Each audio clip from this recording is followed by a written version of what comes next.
Բարև ձեզ։ Ես չգիտեմ այս ընթացքում ինչ ստատուս կգրվի, նախընտրելի կլիներ ընդհանրապես այդ համակարգիչ հեռախոսը մի կողմ դրվեր։ Սիրելի լրագրող գործընկերներ, հիշում եք դուք ամիսներ առաջ այստեղից քննարկում էինք Ալեքսանդր Սիրունյանի թեկնածությունը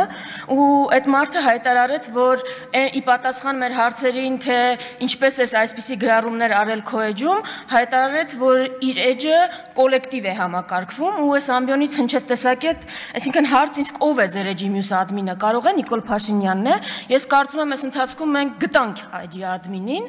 եւ այդ կապակցությամբ էլ կարելի է նաեւ շնորհավորել, բայց ինչ եմ ուզում ասել, որ Նիկոլ Փաշինյանին, որ իսկապես ես չեմ պատրաստվում այդ բառապաշարով անդրադառնալ ձեր բոլոր գրառումներին եւ մտքերին, ճիշտն ասած, որ շատ էլ ուզենամ, չեմ էլ կարող։ Դուք անմրցելի եք այդտեղ հատակը անդադ ծակելու մրցույթում, չնայած չէ, մի քաղաքական գործիչ կա, որ մրցում է այդտեղ ձեզ հետ, եւ դա քաղաքական գործիչ Աննա Հակոբյանն է, ամեն դեպքում ձեր ընտանիքին է պատկանում անընդհատ հատակը ծակելու մրցանակը, Փաշինյանների ընտանիքին է պատկանում։ Ես բայց գուցե զարմանաք, ուզում եմ շնորհակալություն հայտնել ձեզ, իսկապես ԿՊԻ-ին էլ, ձեզ էլ,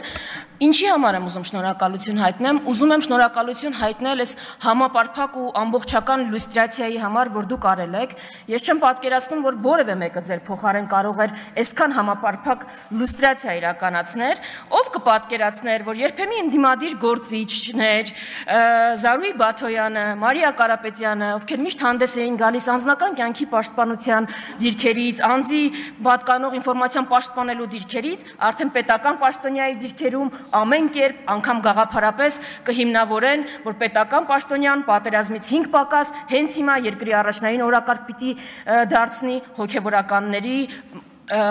ենթադրյալ զանցանքները։ Ով ինձ մոտ ընդհանրապես տպավորություն է, թե Նիկոլ Փաշինյանը մի օր գա հայտարարի, որ հայ ազգը պիտի վերանա, որ ադրբեջանական ազգը ապրի, Մարիա Կարապետյանը դրա մասին մի հատ նենց գաղափարական ելույթ կգրի, մի հատ իսկապես նենց գաղափարական ելույթ կգրի։ Ես ուզում եմ ձեզ շնորհակալություն հայտնել ժողովրդավարական լյուստրացիայի համար, ով կպատկերացներ, որ ժողովրդավարության դիրքերից հանդես եկող Արման Եղոյանը եւ Ռուբեն Ռուբինյանը ընդդիմադիր ժամանակվա ամենակուրծք ծեծելով կպաշտպանեն ձեր գործողությունները,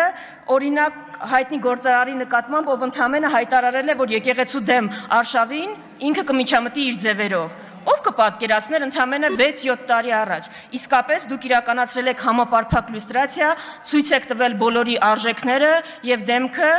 Սիսակ Գաբրիելյանն էլ այդ շարքում։ Հիմա ես ուզում եմ մեր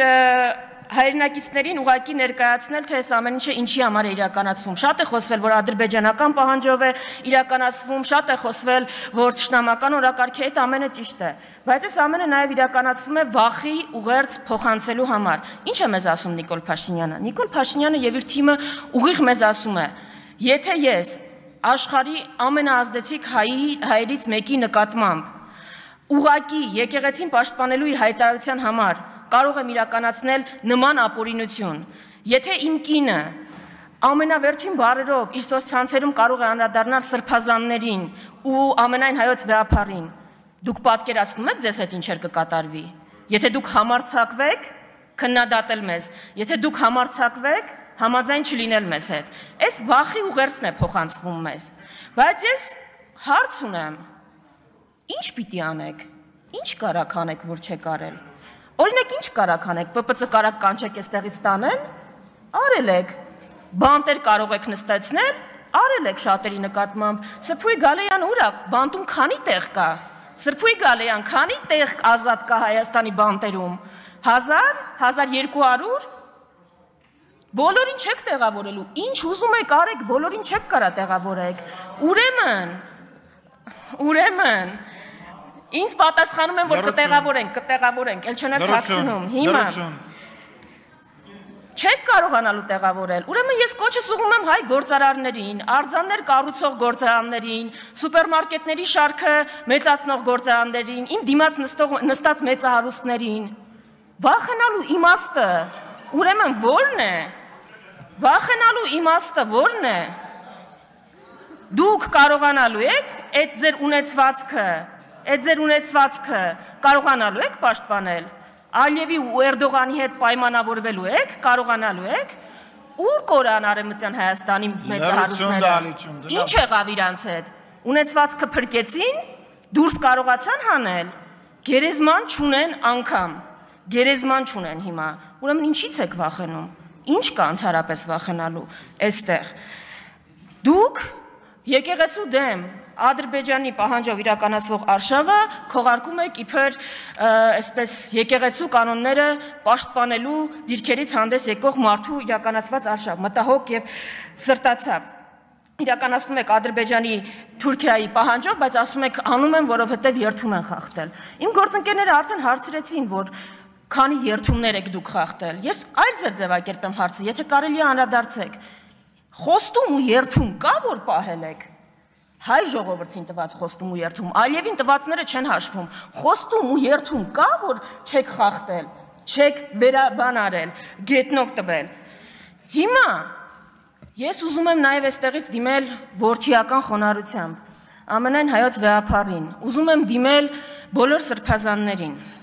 Սա իսկապես թշնամական արշավ է, որ ձեր դեմ իրականացվում է, բայց ձեզ համար շատ պարզ պիտի լինի, կարծում եմ, որ Հայաստանի Հանրապետության քաղաքացիների մեծամասնության համար, եթե անգամ հայ առաքելական եկեղեցու բոլոր սրբազանները խախտած լինեն կուսակրոնության ուխտը, դա ոչինչ է այն հանցանքների առջև, որը դուք իրականացրել եք ձեր թիմով։ Հայ ժողովրդին հիմա չի հետաքրքրում։ Գնացեք, հենց հիմա Բաղրամյանում ցույց անող անհետ կորածների ծնողներին տեսեք, որ հարցն է հետաքրքրում։ Հետաքրքրում է արդյոք սրբազաններից որևէ մեկը ենթադրյալ կուսակրոնության ուխտը խախտել է, թե իր երեխան որտեղ է։ Հարց ինձ այսօր այստեղ բերող վարորդին տաքսում ագարակից չէր հետաքրքրում կուսակրոն հոգևորականներից որ մեկն է ուխտը խախտում։ Հետաքրքրում էր հեղուկ գազը ինչու է այդքան թանկացել։ Կուսակրոն հոգևորականների ենթադրյալ իրենց ուխտը խախտելու հետևանքով է ջերմուկում հիմա թուրքերը։ Կուսակրոն հոգևորականների ենթադրյալ իրենց ուխտը խախտելու հետևանքով եք դուք Սոնա Մնացականյանին ավտոյի տակ գցել եւ հեռացել։ Մեր ո՞ր մի խնդիրն է այս խնդրի հետ կապված։ Ուրեմն ինչի եք այս խնդիրը արհեստականորեն օրակարգ բերել։ Որ այս հարցերին չպատասխանեք, որ այս հարցերից կարողանաք խուսափել։ Դրա համար հաստատ կուսակրոն հոգևորականների ենթադրյալ իրենց ուխտը խախտելու հետևանքով չի, որ եռաբլուրը մեծացել ու կրկնապատկվել է, ու մենք անվտանգային ճգնաժամի մեջ ենք։ Դրա համար մեր հայ առաքելական Սուրբ եկեղեցին պիտի իմանա, որ հիմա ինքը ունի ավելի շատ աջակիցներ, քան կարող են պատկերացնել, քան երբևէ երևի ունեցել է։ Երբևէ։ Այդ աջակիցների թիվը Հայաստանում չկա հրապարակ, որ դա կտեղավորի, ու դա է հանրային տրամադրությունները, ու դա է, որովհետև դուք ում հարվածում եք, ում թիրախավորում եք, իր շուրջ մոբիլիզացիա եք ստեղծում։ Դե երևի դրա համար էլ արժի ձեզ շնորհակալություն հայտնել։ Ուրեմն հայ առաքելական եկեղեցին պիտի իմանա, որ հայ ժողովրդի մեծամասնությունը իր կողքին է, եւ այստեղ որևէ նահանջի տեղ չկա, որովհետև եթե ընդգրկեն շանտաժներին, տեղի կտան այդ շանտաժներին, ուրեմն մենք խոշոր հաշվով ավարայր ինչի համար ենք կռվել։ Եթե Հայաստանում Ադրբեջանի ու Թուրքիայի պահանջով վեհապար պիտի փոխվի, եթե Հայաստանում Ադրբեջանի ու Թուրքիայի պահանջով սահմանադրություն պիտի փոխվի։ Հիմա ես այստեղ ուզում եմ որպես վերջաբան անդրադառնալ Անահիտ Ավանեսյանը երեք այստեղից խոսեց։ Անահիտ Ավանեսյանը շատ վրդովված էր իր դեմ իրականացված, այդ թվում նաև իմ ակցիայից։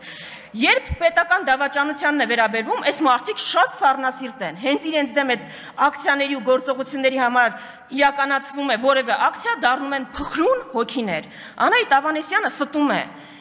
Ոչ մեկ մեր հերոսների նկարները ոչ պատրել է, ոչ իր վրա են նետել։ Անահիտ Ավանեսյանի դեմքին շպրտել են նկարները, որտեղ պատկերված են մասունքները, նահատակների այն տեսքով պահելը, որ ինքը պահել է, ու դա արվել է այն բանից հետո, երբ Անահիտ Ավանեսյանը առողջապահության նախարարը երկրի ուշադիր մարդկանց վրա կրակելուց հետո ոչ թե գնացել է վիրավորներին այցելելու, ոչ թե գնացել է հոգատարություն ցույց տալու, այլ ողջունել է ոստիկանների գործողությունը։ Գիտեք, ձեր երեսպաշտությունը սահման չունի, դուք նման եք այն հանցագործին, որ սպանում է իր ծնողներին, հետո դատարանում, որ դա ներկայացնում է իր որբ լինելը որպես մեղմացուցիչ հանգամանք։ Էսա ձեր ընդհանուր առմամբ պատկերը։ Դուք զոհը չեք, դահիճն եք։ ու որևէ բան ազգայնացնելուց առաջ ընդհանրապես առաջին բանը, որ պիտի ազգայնացվի, Հայաստանի կառավարությունն է, մինչ այդ Աստված պահապան հայ ազգին ու հայկական պետականությանը։ Հայրմերը չեք ասելու, բա։ Տենց էլ ոչ մեկ չսովորեց։ Ես գիտեմ, դուք մտածեք։ Եկեք միասին, եթե հարմար է։ Տիկին Կյուրեղանով, բանով, պարոն Քոչարյանին էլ հրավիրեք։ Ասում եմ, պարոն Քոչարյանին էլ հրավիրեք։ Լավ։ Քոչարյանների ներկայությամբ Էլինար Վարդանյան, համեցեք։